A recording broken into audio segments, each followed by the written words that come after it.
चंदीगड महापालिकेबाबत ऐतिहासिक निकाल।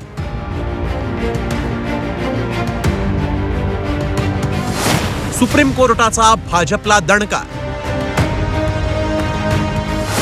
सुप्रीम कोर्टानं चंदीगड सोपवलं आपकडे।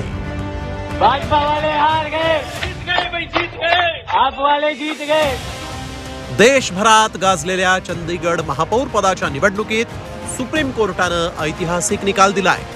महापौर पदाची पुन्हा निवडणूक न घेता सुप्रीम कोर्टानं थेट भाजप उमेदवाराला महापौर पदावरून हटवत आपच्या उमेदवाराला महापौर पदावर बसवलं। सुप्रीम कोर्टानं रिटर्निंग ऑफिसरनं रद्द ठरवलेली 8 मतं वैध ठरवली आणि पराभूत घोषित करण्यात आलेल्या आपच्या कुलदीप कुमार यांना विजयी घोषित केलं आणि भाजपच्या मनोज सोनकरांवर राजीनामा देण्याची नामुष्की ओढावली। एवढंच नव्हे तर मतपत्रिकांसोबत छेडछाड करणारे रिटर्निंग ऑफिसर अनिल मसीह यांच्यावर गुन्हा दाखल करून कोर्टाच्या अवमाननेची नोटीस बजावण्यात आली आहे। यामुळे भाजपवर हल्ला चढवण्याची आयती संधी आपला मिळाली।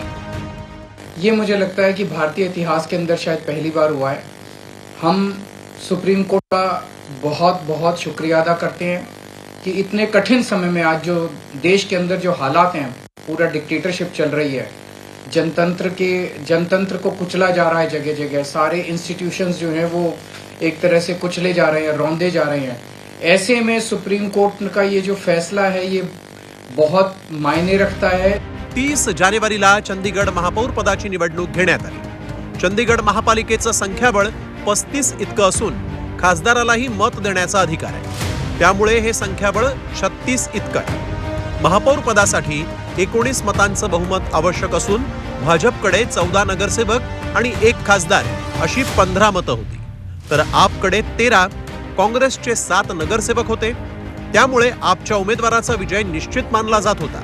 मात्र रिटर्निंग ऑफिसर अनिल मसीह यांनी आप आणि काँग्रेस आघाडीच्या 20 मतांपैकी 8 मतं अवैध ठरवली आणि 16 मतं मिळवणाऱ्या भाजपच्या उमेदवाराला विजयी घोषित केलं।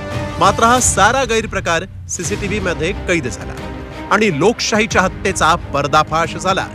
या सर्व प्रकाराची सरन्यायाधीश धनंजय चंद्रचूड यांनी गंभीर दखल घेतली आणि या सर्व प्रकारावर कडक ताशेरे ओढले। या ऐतिहासिक निकालामुळे निवडणुकीतल्या अशा गैरप्रकारांना आळा बसेल अशी अपेक्षा करायला हरकत नाही। ब्युरो रिपोर्ट, झी 24 तास।